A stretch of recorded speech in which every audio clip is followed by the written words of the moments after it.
Good morning and welcome to day 3 of the Connecting Caregivers Conference. I just can't believe how quickly it goes. But once again, I was in my pajamas right after the day yesterday. And today we have a couple of issues because there's a tropical storm Nicole going on right now, but we don't let any storms pull down this conference. Once again, thanks for being here today. If you have any questions at any time, you can either contact me through my website, lindaburhans.com, or you can email me at lindaburhans@aol.com, and I will get you an answer. We're getting a lot of positive feedback about the conference, which makes me very happy. I'm very excited. So without further ado, our original speaker today was supposed to be Mary Higby from AccentCare /Seasons Hospice. But due to the emergency, that's not possible. So we have Deb Imbach from AccentCare Seasons Hospice. So take it away. There we go. There we go. Yeah. So good morning, everybody. Thank you so much for inviting me in to speak, Linda. And I really am excited to share all about hospice. For anybody who would love to listen, it is it's my passion. And for most hospice providers, you will understand that it's their passion as well. I am going to switch to a share screen. Bear with me one moment while I do that. And how do I unhide myself? Here we go. Share screen.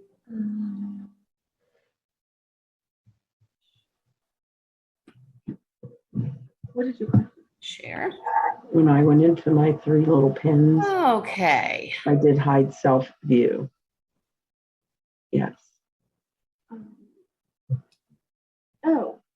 So you just did self view. Mm-hmm. Okay, wait, go back to.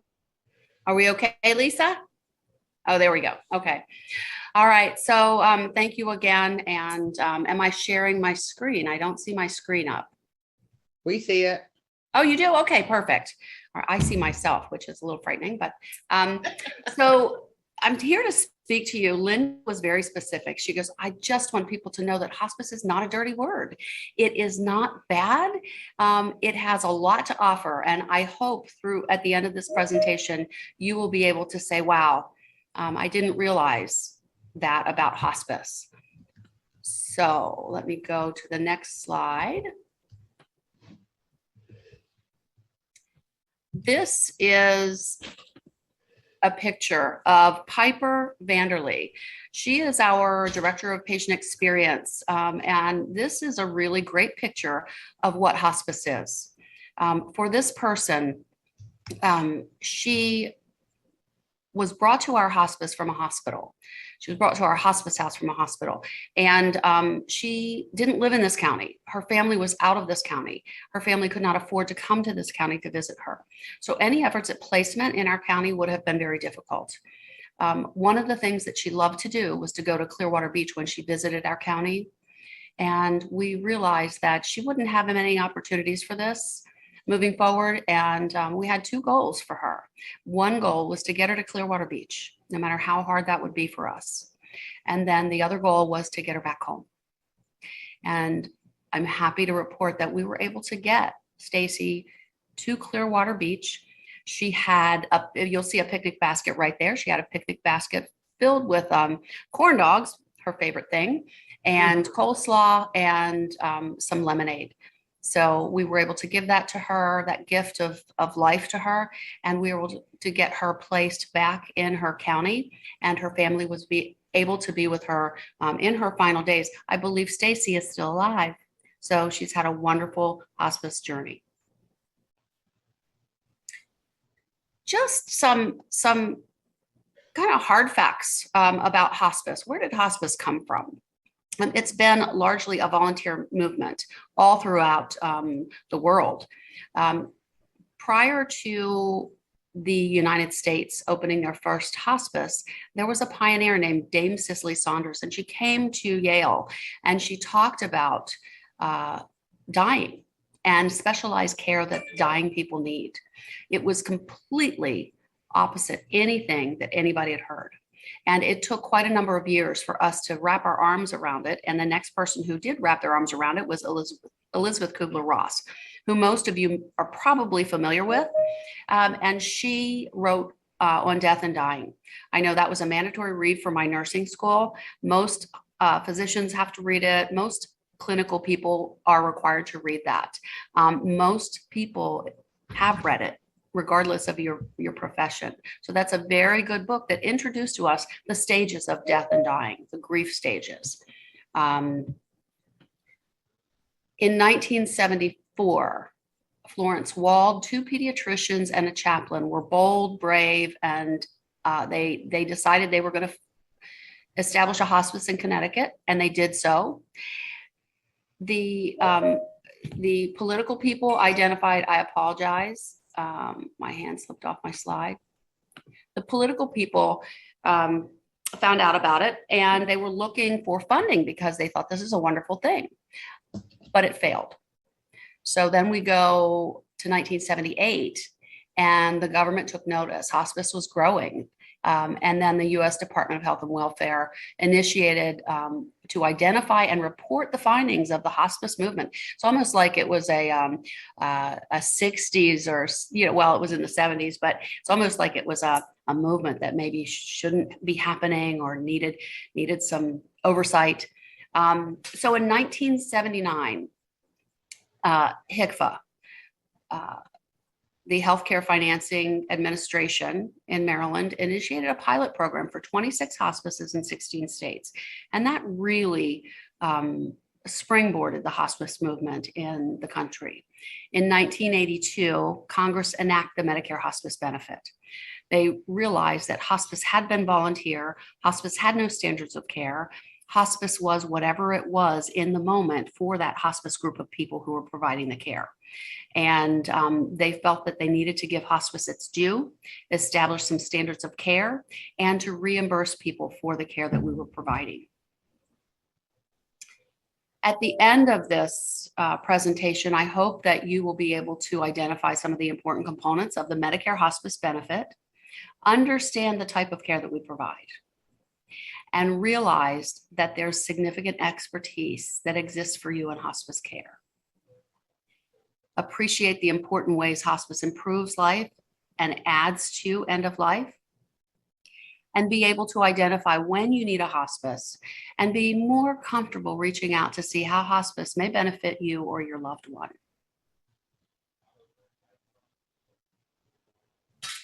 So I want to start with honoring life. Seasons AccentCare has a mission statement, and it's honoring life, offering hope. And if we do those two things, then we are doing our job, then we are doing our passion, and we are doing everything we need to do to support the patient and the family in their journey. If you look at that picture, any one of those people around that table could be a hospice patient. It could be the lady waving the flag who may have breast cancer or uterine cancer. It may be one of the ladies standing there who may have heart disease. It may be the gentleman who may have Parkinson's disease. You never know who the hospice patient is. And that's really important because we want to honor life. And for this family, we provided a veteran pinning to honor the life of the gentleman standing there. He was an Army veteran and very dedicated to the military, very patriotic man. And that was a big part of his life. And his family was thrilled when we said we wanted to honor his life by having this veteran pinning to recognize him. He participated in singing the Army fight song, and he also participated. He received a certificate and a flag pin that we give all of our veterans. There are a few more things that we would do with a veteran to honor his life in death, and we connect with people when the time comes at end of life to ensure that he has all the veteran honors that can be provided to him in his moment. And that makes such a big difference for a person. Absolutely. And Yeah. it gives the family so much to hold on to. It really Yeah. does. I love this picture. And this picture is about honoring life. And this gentleman, he did get a veteran pinning that day. I admitted this gentleman to hospice, I'm going to say maybe 3 years ago. And he was such a gracious man and just so so private, yet so personable. And when we say people love life, I think everybody loves life. Most everybody loves life. But you can see the smile on his face. He's really loving that moment. And when we look at hospice care, we look at making those moments special and meaningful to the person and their family. And I just love that picture for it.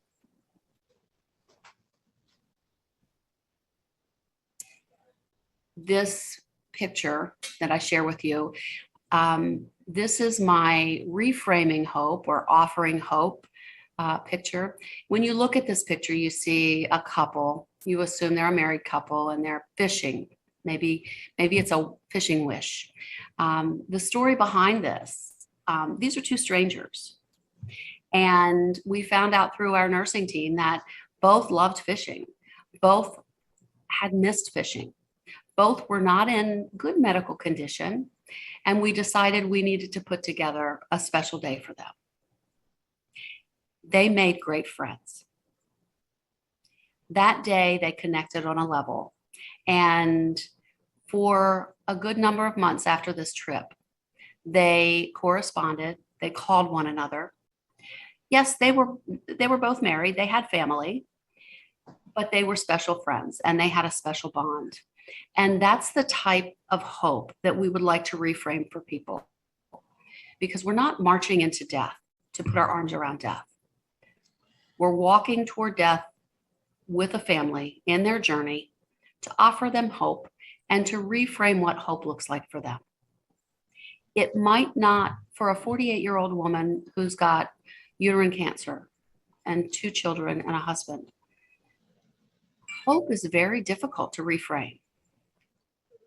We change it from, I'm going to see my children graduate and get married and live their long lives, to I'm going to spend whatever days I have left in quality time with my children.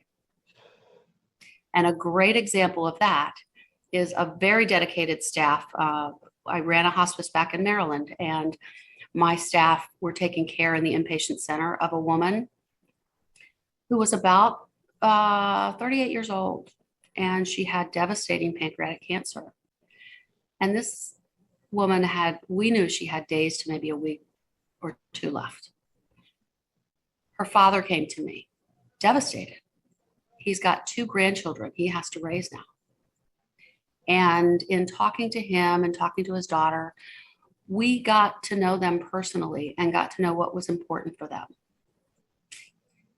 She mentioned to me that she wanted, well, not to me, she mentioned to the nurses and the staff there that she wanted to take her kids to the beach. She really had to have that last wish of taking her kids to the beach. And when the team came out of the room, they reported that to us. And we all looked stunned, because we knew she could not go to the beach. It would be just too difficult. So the staff got together, and through their creativity and their passion, they closed off one of our empty rooms. And within a few days, they created a beach environment for her and her kids. The kitchen made virgin margaritas.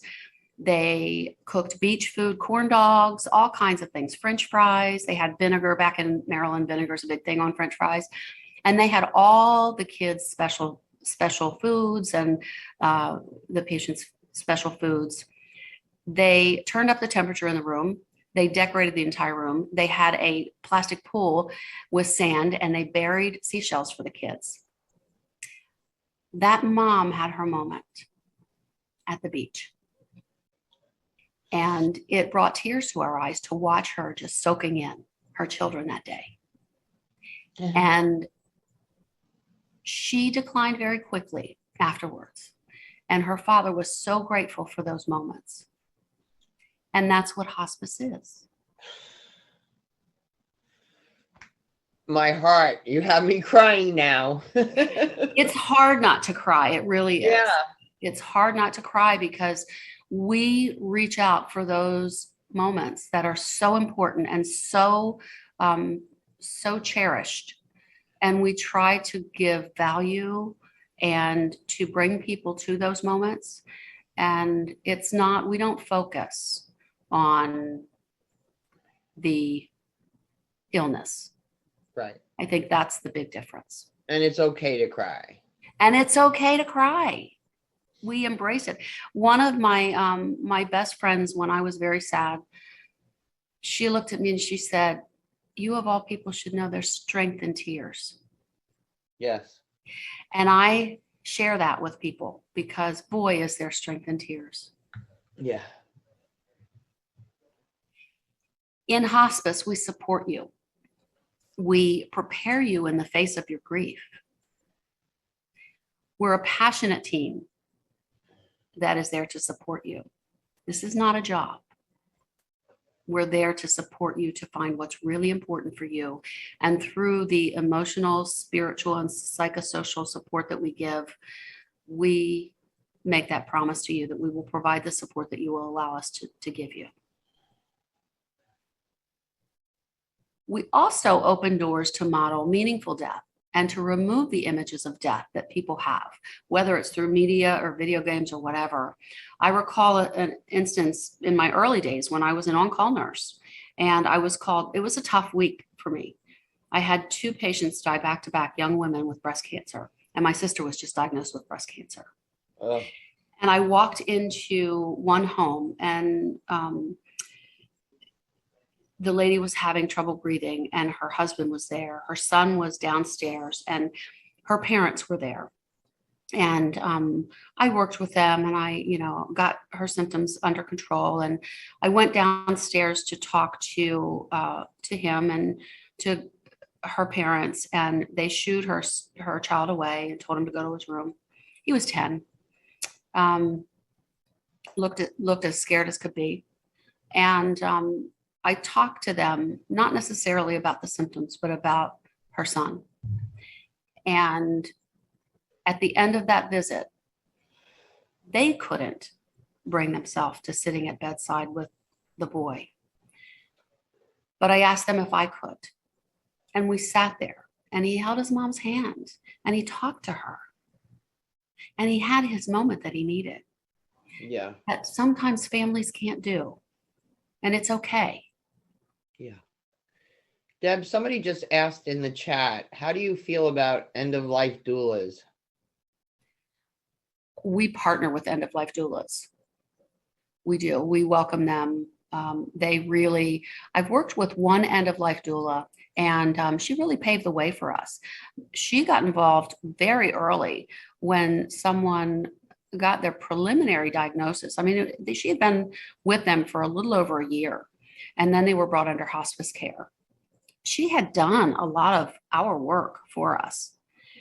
All the important things that we need to do to get things squared away, like advanced directives and powers of attorney and all those things, they were already established. So really, we came in, and with her help, we helped this family journey through end of life. So absolutely, we love end-of-life doulas. We have a volunteer vigil program that we're currently building. We have our orientation coming up in a couple of weeks, I believe. And we have to have a hospice volunteer for 6 months before they're ready to take the volunteer vigil role. So we teach and train them about end of life and how they can help and support a family in the final days. Wow. Yeah. So helping people live their final days by reframing life for them and for you. Let me know if anything else pops up in the chat. Yeah, I'm watching it for you. Don't worry. Okay, good. So one of the things that I really do with my team, people do not like when you say do not resuscitate. You know, we have to ask, do you have a do not resuscitate? The doctors and the hospitals and the physicians, they all say you need to do a DNR, and people are so reluctant to do that. And I wonder why it is. We talk about that a lot, and it's really a very negative projection of what may or may not be required with hospice. We take patients all the time who are not yet able to sign a do not resuscitate form. It's our job to walk them through the journey and to help them realize that it's not a bad word. That is not a dirty phrase. I like to rephrase it to allow natural death. And boy, does that have a different connotation, allowing natural death. That tells me that you're not going to withhold. Do not resuscitate says, we're not going to do this. And people ask, well, what if she has a urine infection? We'll treat a urine infection. What if she has pneumonia? You know, we'll probably treat it, but we'll also talk about it. We'll see what the benefit is. We always go into conversations with risk versus benefit. And if at the end of the day, somebody wants antibiotics, we will do antibiotics if it's absolutely important, because we don't want anybody's end of life to be discussed like if she'd only had those antibiotics. Right. We don't want regrets. There's a couple of things in the chat. I'll read them all and you can answer them how, as you want. One is, how does hospice work in a nursing home? The second one is, when I had to sign a DNR, I felt like I was giving in. And the last one says, feels like a deliberate choice to cause someone's death. I signed my loved ones this morning. Oh my God. Advance directive. That's a really hard place to be, and I'm sorry that you're there. It does. When you do that, it feels like you're giving up. It feels like people are forcing you to put your name on that line. And I think if it were only explained as allowing natural death, we're very, the difference between hospice, the textbook difference between hospice and acute care is acute care is curative in nature. Hospice is palliative and comfort care. So while we're not going for the cure, we are very aggressive with symptom management.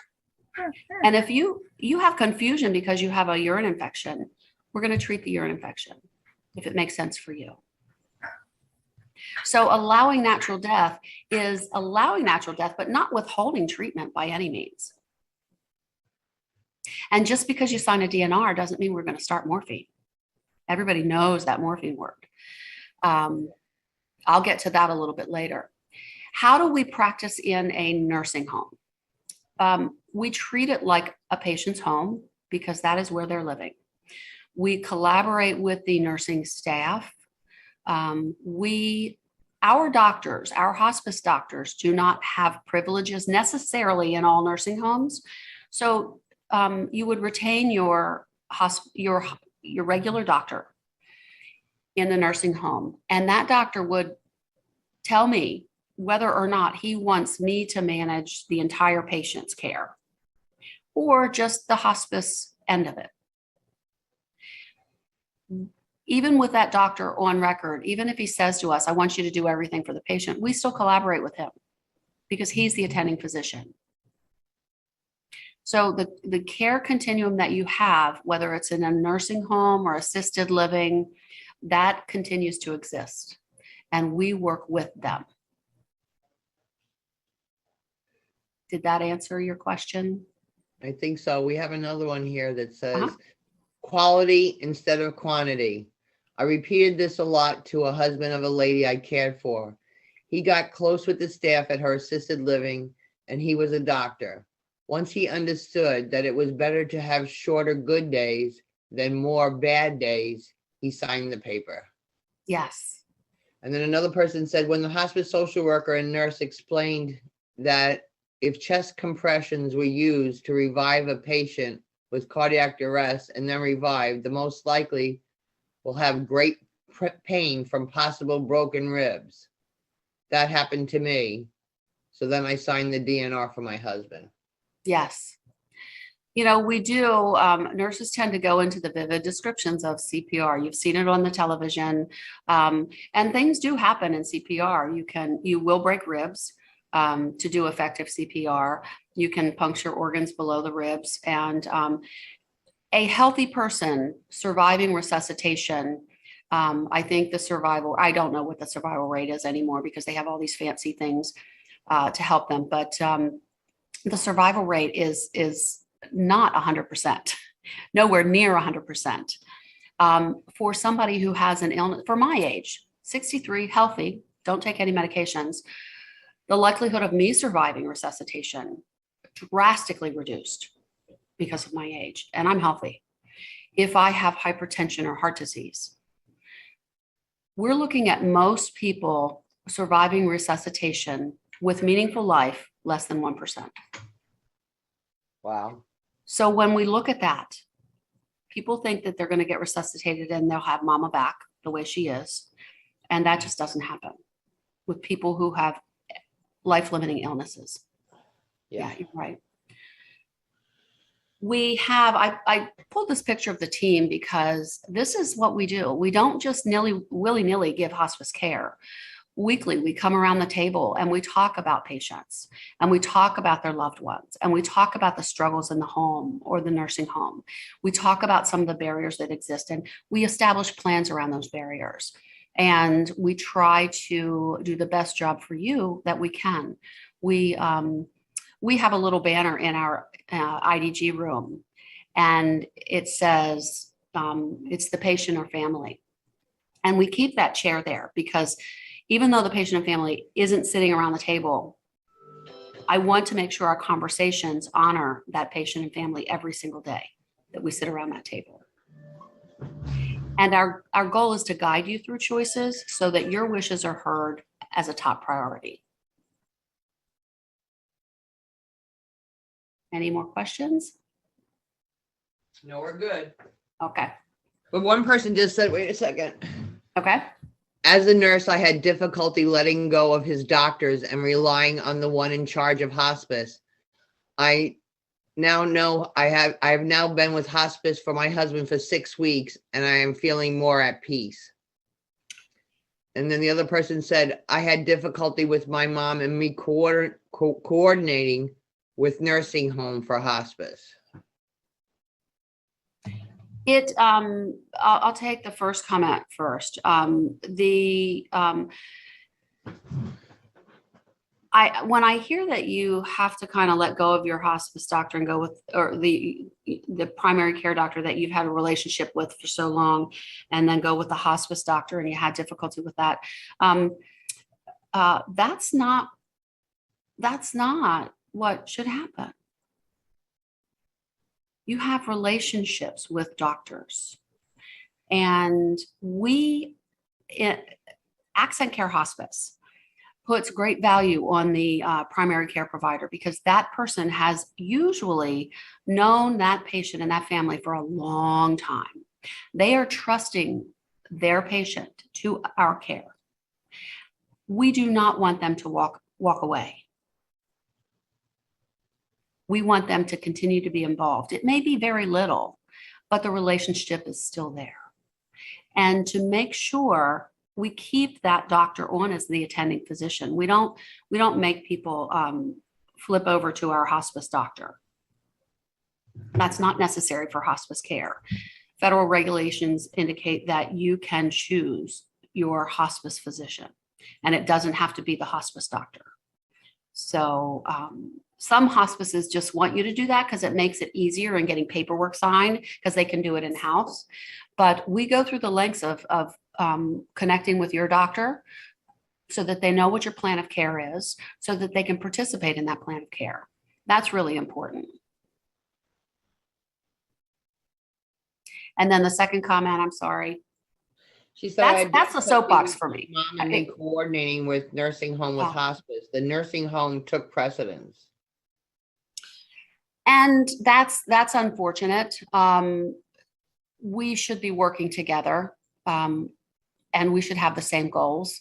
I think with, I hate using COVID as an excuse, but COVID has really thinned out the resources for nursing homes. And it really has put everybody in a heightened alert. And when we get scared and we're functioning with that heightened alert, I think we grab control a little bit stronger. So there were times when in nursing homes, they wouldn't let anybody but the nurse in from the hospice program. And I tell you what, we lobbied and fought that. The hospice and palliative care organizations across the country lobbied for nursing homes to allow us in, because we are part of that care continuum. And they started loosening it up a little bit, but our nurses attempt to work very well with nursing facilities, and we participate in care conferences. And if we ever feel that something's just not right, we call family meetings with the family and the facility so that we're all on the same page. So we will help facilitate that. Thank you. This slide is it's a Venn diagram to show the circle of care. And you can see the reading is very difficult. The hospice patient is in the center. Family and friends encompass the hospice patient. And then our team is around that to help support you all in the ways that we do.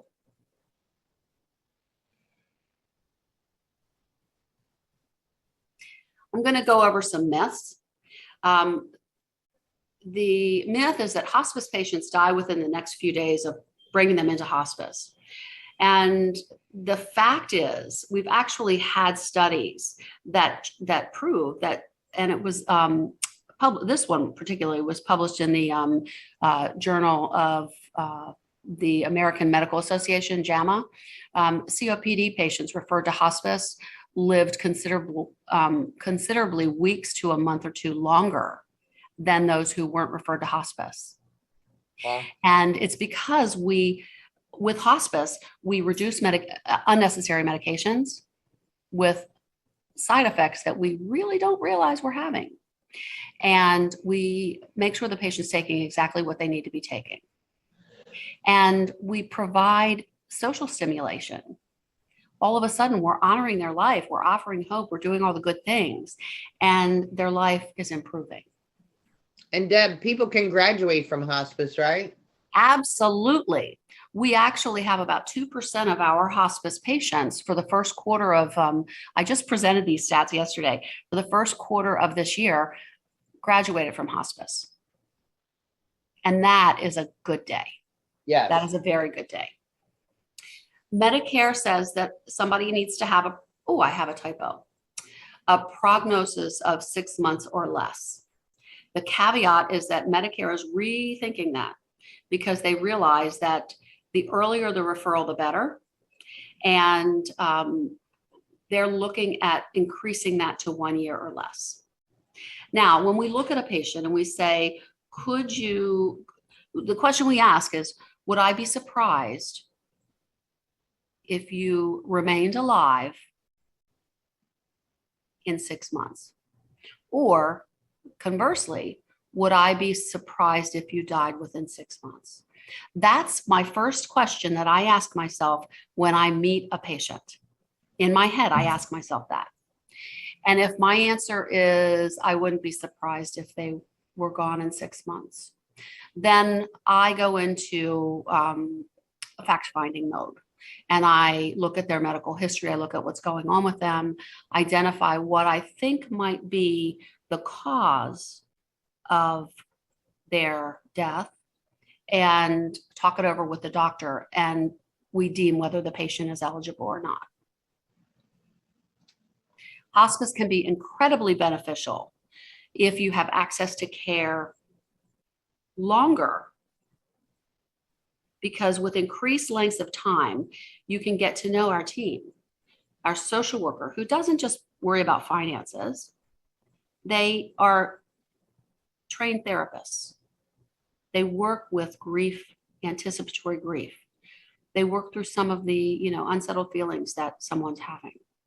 Spiritual support. It's not religious support. End of life spirituality very much comes into play for every person. Deb, when my husband was with hospice, I loved our nurse because when she came, she would take all his vitals and everything, and then she'd be like, "I'm going to take yours too, Linda, because we have to make sure you're okay." And it just made me feel like somebody cared about me too. It was a big deal. It was a fabulous thing. Mm-hmm. Yeah, Exactly. because this is a family affair. It is very much a family affair. Another myth: hospice is a place where you go to die.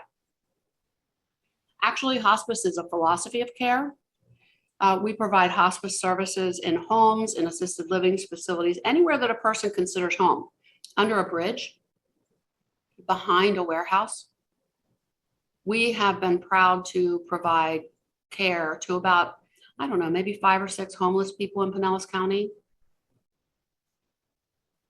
And everybody has the right to die with dignity. Yes.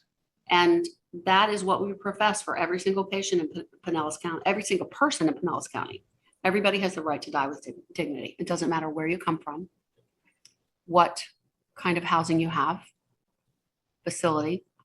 I could go to a mansion today, and then I could go to a really difficult place in town and have to be very careful about my footing because the floor is just falling through. It doesn't matter. Everybody is entitled to that. Someone just said in the chat, my husband just transitioned from hospice to Suncoast Supportive Care, which will still provide access to what we were getting, a nurse, an aide, a social worker, for a sliding scale cost. Prior to starting hospice, I had great difficulty finding an aide who would just come in for an hour. They had a 3-hour minimum, which was costly. Suncoast Hospice has relieved a lot of stress for us. Everyone has been so kind, compassionate, and helpful. That is correct. I have to say, AccentCare, Seasons AccentCare, I moved down from Maryland to open this hospice in 2016. I've been with Seasons Hospice for over 11 years. I've been a hospice nurse for 22 years. And hospice is hospice. We're a family of providers. One thing that I noticed when I came down here, it wasn't a competitive environment. That's not the way we view it. Suncoast has done an amazing job in this county educating people on hospice. Yes. They really have. They're huge. They've built supportive parts of their organization, such as this program, to give you what you need to help you in the home. That's wonderful. That's absolutely wonderful. They've done an amazing job. My hat's off to Suncoast. Seasons AccentCare does hospice a little differently. We have the open access program, whereby we would approve and pay for some things that aren't traditionally covered under Medicare hospice. But for instance, if someone is end stage renal disease and they are on dialysis and they've relied on dialysis and their son's getting married in a month and they want to continue their dialysis until the son gets married. Medicare doesn't pay for that. Hospices don't pay for that. But we have an open access program that will allow us to honor his wish, continue his life for as long as he can safely go, receiving dialysis. And when he is ready to end dialysis and stop dialysis because he may not be receiving great benefit from it anymore, it may be causing more hurt than benefit, then we stop the dialysis. Yeah. You And know? all hospice is good. All Yes. hospice is good. Like you're not there to be competitors. Oh, You're there to no, work together and help each other. And I want people to understand that. absolutely. Absolutely. We refer to different hospices all the time. Yeah. Like I said, Medicare guidelines require a prognosis of 6 months or less. When you sign into hospice, we assess you for eligibility, and that lasts for 6 months. And then in another 6 months, we reassess for eligibility to make sure, because like I said, some people graduate. And if you're eligible, we'll continue for another 6 months. And after those first 6 months periods are over, then we're going to go down to a 60-day, so a 2 month. I'm sorry, 3 months and 3 months. So that's your first 6 months, and then 2 months. We'll look every 2 months. Benefit periods are unlimited as long as the patient, continues to qualify for hospice services. So when I look at somebody today and say, I think they're going to have a life-limiting illness in 6 months, and they don't die. They're still here in 6 months. When it comes time to reinsert them in 3 months, the clock starts over. Okay. And I look forward 6 months.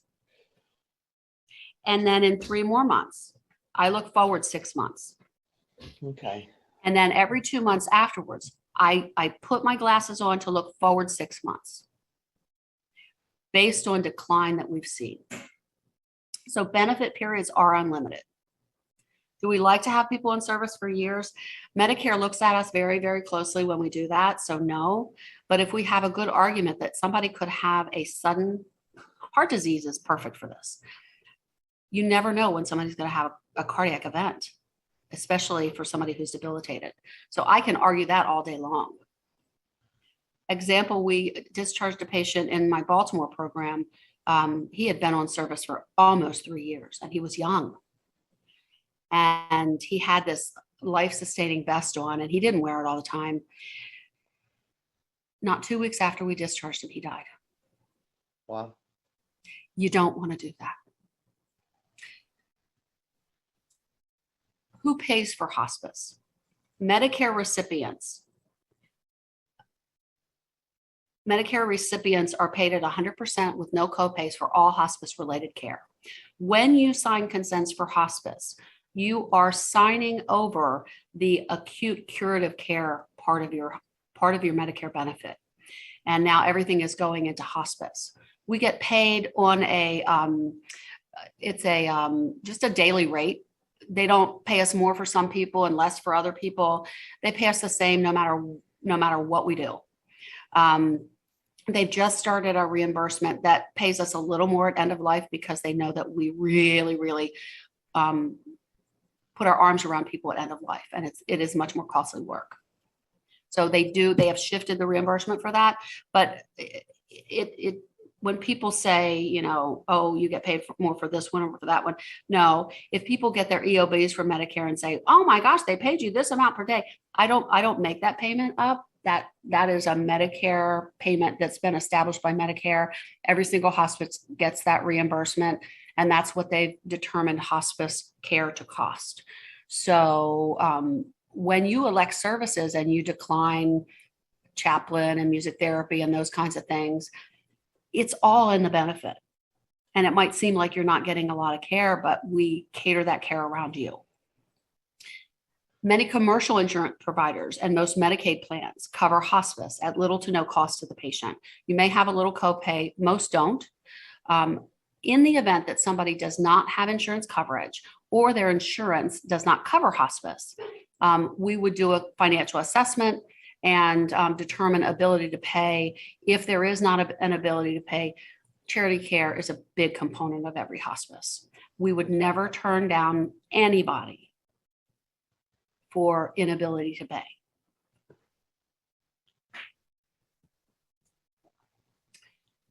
We provide 4 levels of care: routine care, which is anywhere in the home. That's 80% of what we do.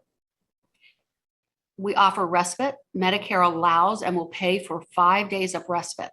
In Pinellas County, Seasons AccentCare, we respite in our own hospice houses. Currently, we have 2 of them.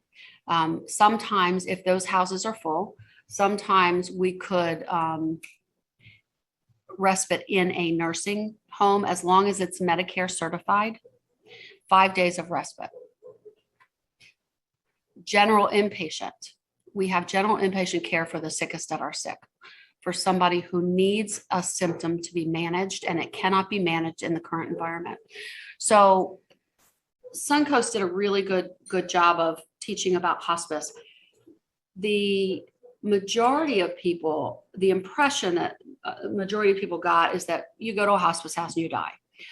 There was a lot of hospice house care that was provided, and we don't provide that much because we manage the patient in there. We very much believe that somebody should age in place.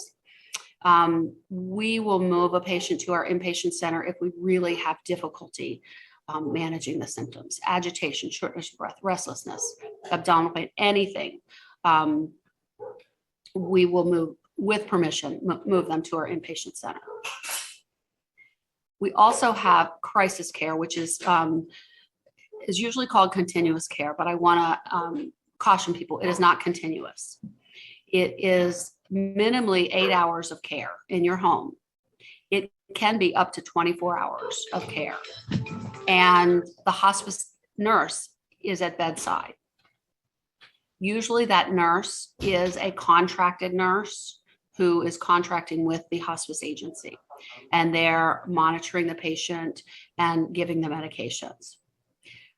That is only for a short period of time, a day or 2 or 3, to get symptoms managed. Same thing with general inpatient, a day or 2 or 3. It's not to go to the hospice house to end the final days for a patient who's dying naturally and comfortably. Are there Yes, any someone questions? just said in the chat, respite was a godsend. Absolutely. And so many people decline respite, and we see people struggling and yet they decline. And we just, I wish people could trust respite a little bit better. Yeah. Okay. Who initiates the referral? You, or if you're the patient, if you're the POA or surrogate for an incapacitated family member, you can refer. Just call hospice. Your doctor, the hospital, anybody. When we receive a referral, we'll initiate all the communication and include all the stakeholders in the process. And usually we see the caregiver and the patient within 24 hours. We like to do it same day. Some people don't want us to do it same day because everything seems to be rushing at them. So we do it as quickly as possible.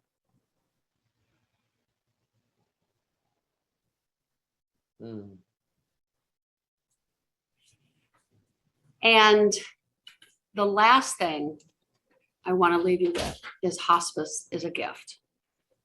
Hospice is a gift to you, that you have someone in there to support you, to help you and your loved one reframe life, reframe hope. And it's not so much about death and ending things.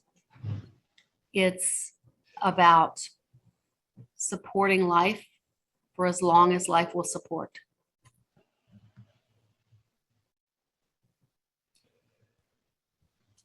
Any more questions? I don't see any as of now. Can you put me back on the screen? Yes, let me see. No, you can stay. He's gonna put me, my producer's gonna add me to the screen. Oh, okay. Okay. So, see this teddy bear? Hospice made this teddy bear for me for my husband's shirt after he passed away. And I can't tell you how much this means to me. You know, to be able to have that Hospice was a total gift. Like I said, when the nurse came in, she would take my vitals too. And I can remember one day that she came in and she said to my husband, "Would you like music therapy?" And he said, "What's music therapy?" And she said, "Somebody could come in and play a guitar for you." And he said, "Like Kumbaya?" And she said, "No, he could play Jimmy Buffett." My husband said, "Let me think about this for a minute." He said, "I just thought about it. If I need music therapy, I'm going to put the Temptations on really loud and Linda's going to dance." I said, "I could do that." I could do that. But it was, hospice made it better. We knew my husband was dying. Somebody's dying, but just having them there made it better. Events never happen during the day. When you're having an issue, it's always 2 or 3 o'clock in the morning, and it always seems so worse at night. But for me to have that ability to be able to call someone, I'm going to cry now, to just be able to call someone and talk to them and know that I was not alone was really a big deal. And I hate to see people go through end of life by themselves. And not having the experience they could have.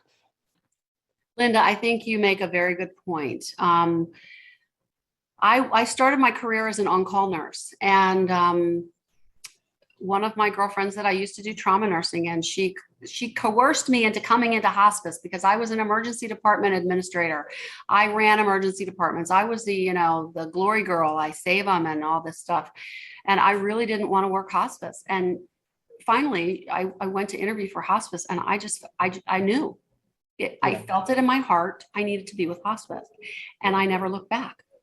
And it's the best thing I've ever done. And one of the things that she taught me as a new hospice nurse, she said, "We're on call tonight, and I'm covering north side and you're covering south side. And if you get overwhelmed, you call me, because every single call we get in the middle of the night is a crisis, because somebody doesn't know what to do." Yeah. And that's one thing I try to impress upon our nurses so much when you're on call. It may be a simple fix for you, but it's huge for them. Yeah. And they need to reach out, and they need us to be there and to answer. And when somebody calls twice, we automatically go. Even if they decline, say, no, don't come out. I always reframe it to them, and I say, "You know what? I'm worried. I want to take a look. I would feel better." I make it all about me. Yeah. And they go, "Oh, okay. Yeah. All right." Somebody just said 4 days of respite care allowed me to attend a yoga retreat. I had prepared my husband for this change by appealing to our love and my need for a break. It was so sweet. When I picked him up, he said, "I can leave him again if I need to go to an event." And then one person asked, "Can you please explain what palliative care is?" Absolutely. Palliative care is care that bridges hospice and curative care. Back in the 90s, maybe a little bit later, home care agencies were establishing bridge programs. Everybody heard the term bridge program. And basically it was a home care program that bridged over to hospice. It came to evolve to palliative care. Palliative care is not necessarily curative care. Palliative care will, if you want the textbook for palliative care, it's Medicare reimbursement for a lot more care than hospice. They will do diagnostics. They will do all kinds of stuff, not necessarily curative, but they will palliate a symptom, palliate a tumor that's growing rapidly with some radiation. It gets a little mucky because palliative care, in our name, we say hospice and palliative care. And that is our open access program. We can palliate. We are not curative. I get referrals that say this guy's got 10 more rounds of chemo that they would like to include under palliative. That's not palliative, that's curative. So then we have a conversation of what kind of care they're really looking for. So if you need palliative care for your loved one, look at hospice. We will assess what you're looking for. Some people, all they want is some therapy and PTOT. Absolutely. We will do that to give some strengthening, safety training, that kind of stuff. A lot of stuff can go in that palliative basket. We also have a palliative care division that actually has a clinic up in Tarpon. So we Fabulous. keep them separate. Yeah. Someone said, my mother just passed and hospice was involved during her final days. Mother adored the staff from hospice. She talked about them as if they were family. I am thankful this service is available. And then another person said, one more thing. I lost my first husband to cancer when he was 40 and I had a toddler. Hospice hosted a grief support group which made a huge difference, connecting me to others who didn't give me that how are you doing sad look. We talked about the daily and general things that we needed to do now as a single. And I think that's so important too. Absolutely.